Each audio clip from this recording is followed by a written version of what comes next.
Hello and welcome to Politics Hub on Vanguard Live. My name is Damlola Ogunshaki. Joining me today on Politics Hub is the presidential candidate of AAC, African Action Congress, Omoyele Sowere. It's nice to have you in the studio with us. Thank you very much for bringing me. Yes, thank you. And Your Excellency, just few months to the 2023 general election. What's your assessment? I mean, what do you think about the campaign so far and how events are unfolding? So the campaign period for this particular election is probably the longest since 1999. Mm. So every political party candidate has been out, but I think it was a gradual kind of campaign where some people start with town hall meetings, some are doing rallies, but at our level we've adopted a different kind of method, which is what we call People's Assembly, in attending to a lot of professional groups across the country who we believe know exactly what are the problems of their various sectors, interacting with them, engaging with them, and answering questions about our campaign manifesto and what we intend to do for the country. And of course, you've seen a lot of media appearances, debates, town hall meetings. We actually haven't had real debates because for some reasons, I think the Nigerian debate group got itself into some trouble in 2018 that they couldn't wriggle out of because they were absolutely biased during that period. So they were planning something this year, but I don't think anything will happen this year. I don't know what they plan for next year. So on our end, it's been very positive. We've been traveling all around the country and talking to people. For us, it's just a second round of what we've done before. So we did 34 states in 2019, by 2019, and we had town hall meetings, rallies, but we just didn't want to adopt the rally system because for us and for what we know, it has become an echo chamber for politicians to talk to themselves and listen to the sweetness of their own voices, which doesn't really work in terms of spreading ideas. Mhm. What do you think about your acceptance so far? I mean, we've not seen the 10 million march, or we've not also, seen people trekking from Lagos to Kano and all that. Well, what we decided to do is not to engage in anything foolish. Mm. Uh, Anybody who knows about matches will know that I've been doing it since 1992. So anybody who is now learning to match in 2022 is some 30 years behind me, beneath me in terms of matches. But what we decided to do is to reach out to people in ways that we believe are the best means of reaching a huge population of our people in this country. And we've seen the result. We're probably we have the least amount of money to burn in this election, but we have had the most amount of impact considering the limited resources we have. And that means that we did something different, and that people trust us, and they believe that we have something to offer. So, as much as I don't have 10 million people marching and burning cash, the people who are marching have attested to the fact that our methods are more effective. Mm. Yes. So, what is the whole Shore's candidacy all about? It's all about liberation. Our key issue is putting liberty on the ballot. And we feel the people of this country have been caged, heavily caged by the political class over the last 62 years. Particularly in the last 20 years, there was a return to so-called democracy in 1999. That people have not benefited from this democracy. They have seen their conditions getting worse, economically, socially, internationally, and culturally. In every facet of life, people have been debased by the political system in place. It's what brought me into politics in the first place, because the first question people asked me when I came into politics in 2018 was like, what are you doing in politics? How do you combine activism with politics? And my answer is simple. It is because of good people who decided that politics is too dirty that put Nigeria in the condition that it is today. The politics that is dirty is going to muddy up your house. It's going to muddy up your income. It's going to muddy up your well-being. So stop saying that politics is dirty, because I think politicians of the Nigeria gyre actually made it dirty so that decent people don't come around to do politics. But your campaign has been mostly on social media. I mean, we've No, seen it's it. not true. I have been since I started campaigning. By the way, I never stopped campaigning since 2019. Just to be clear, because I was the same guy who did Revolution Now, and this was all geared towards liberating the country. And with regards to campaign, I've been in Kano. I've been in all major, cities in Nigeria. I've been in Lagos twice now. I was in Calabar very recently. I've been to Jos. I've been to Port Harcourt. I've been in Benin City very recently. So I've been all over the place. I haven't covered as many cities and states as I covered in 2019, but I've been campaigning all over the place. So after 16 years of PDP and 8 years of APC rule, what's your assessment of the country so far? Terrible. I cannot even fathom how we are sitting here comparing between APC and PDP. They are one and the same. The people who formed APC were some breakaway factions of PDP. Uh, the people who formed APC were formerly members of PDP, ANPP, ACN, and those political parties are practically doing the same thing. That is jacking the Nigerian people around. So there's no reason to start making it look as if they are different.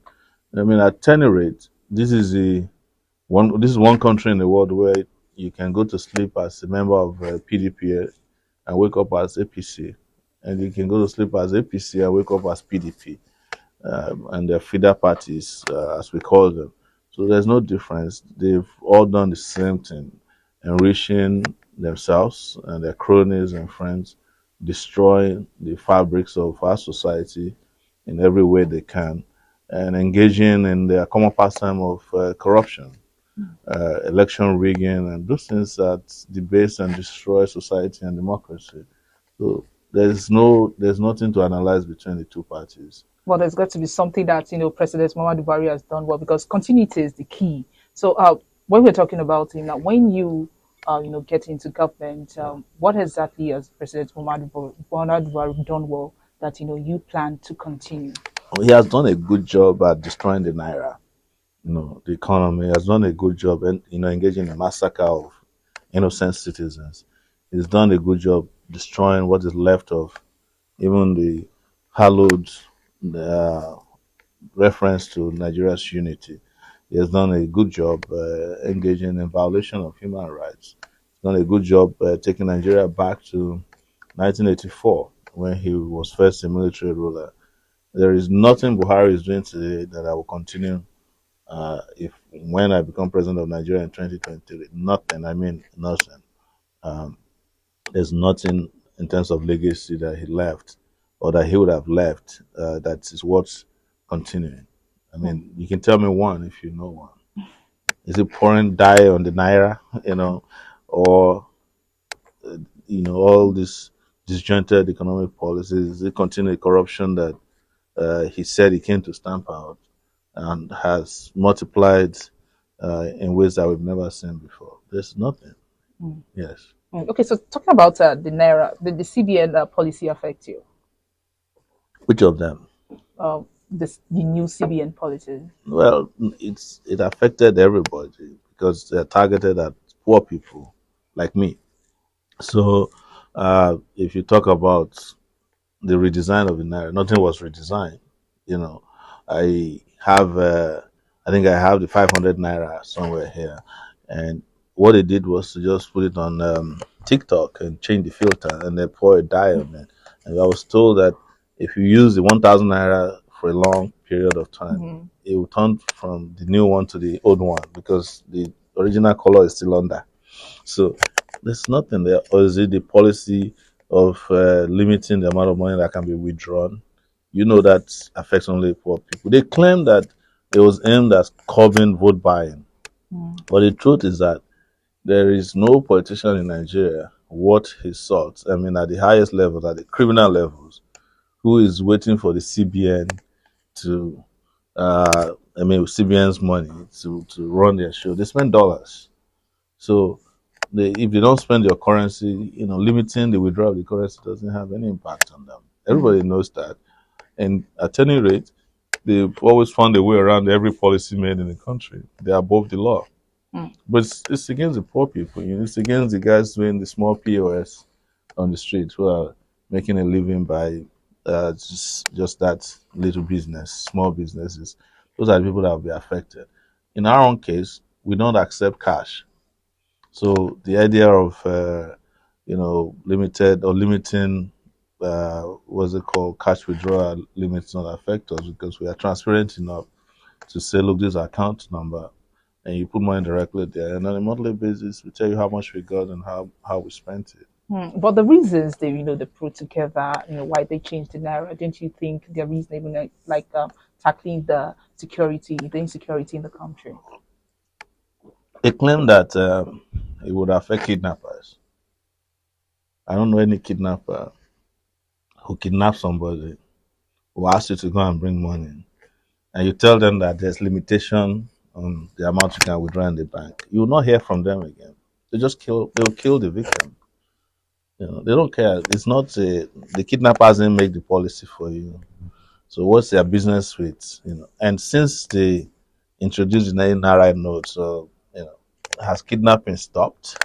That's the question you should ask yourself. Mm, It hasn't. It has increased, as far as we know. So this is just nonsensical to use these very frivolous arguments to defend why you have policy somersaults. mm, What countries do in periods of economic depression is to figure out a way to strengthen their currency. So, because one of the argument was that the value of the naira will be restored. That by this time, according to one of the arguments I saw, naira will be close to 200 naira to a dollar. It's still at 730, which means nothing has changed. And you are subsidizing the naira at any rate by the central bank is subsidizing the naira. So they're engaging in, what I don't know how to describe what kind of economic policy or monetary policy they're engaging in, but I've not read anywhere in economic books that if you change the color of your currency, it will improve the currency. mm. Never. All right. With all that, INEC they put together the beavers and different ways to stop, election rigging. Do you expect a free and fair election in 2023? No, I do not expect a free and fair election. It's not those equipments Mm, that organize free and fair elections. It's the personnel that are involved in organizing elections.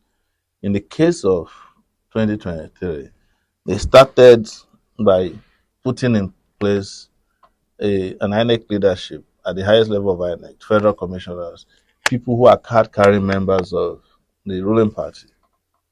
As a matter of fact, there was a time the president nominated his spokesperson, one Loretta Onoche, to be on that board until there was some kind of outcry and she was dropped. But that did not stop him and the ruling party from still putting their people there.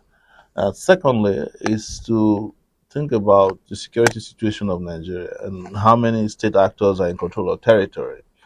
In the case of this particular period, you have the Northeast still firmly in control of Boko Haram.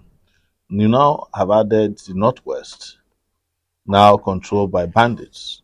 Are you getting my point? The Southeast has an issue with identity and the need for them, according to their social movements, that they don't want to be Nigeria anymore. And they have been engaging in war of wits with Nigerian security services. As a result, a lot of people can no longer trust that they will be safe on election day. You saw what they've been doing to INEC offices in Imo and other places. They're not even allowing campaigns to go on in most of the states of the Southeast. You go to the South, militancy has kind of returned with the amount of barrels of crude that is stolen on a daily basis. So you go to the Southwest, there are issues of nationhood as well. People who are Yoruba agitators, Yoruba national agitators, who said they don't want elections. So if you look at that and you look at the ability of INEC or his impartiality, you begin to wonder if they're planning an election or some other, political system, and that they have not disclosed to us publicly. But for me, it's the credibility of INEC. Even in Osun State, where they were praising themselves that they did well, the tribunal proceedings are showing that there was overvoting. So there was beavers in Osun State, but there was also overvoting in Osun State. So why are we talking as if beaver is one magic bullet that will solve the problem of election rigging? It won't. So are we saying that beavers is a field technology? Well, you can ask the tribunal in Osun State.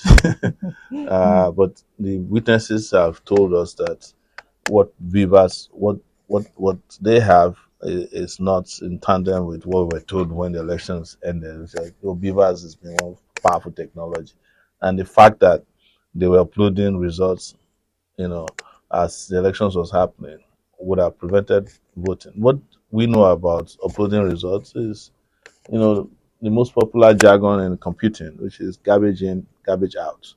So it's what the presiding officers wrote down as the figures, the polling units that will determine what goes on the uploads. So if you rig, an election on a polling unit, the rig figures will be uploaded to the server.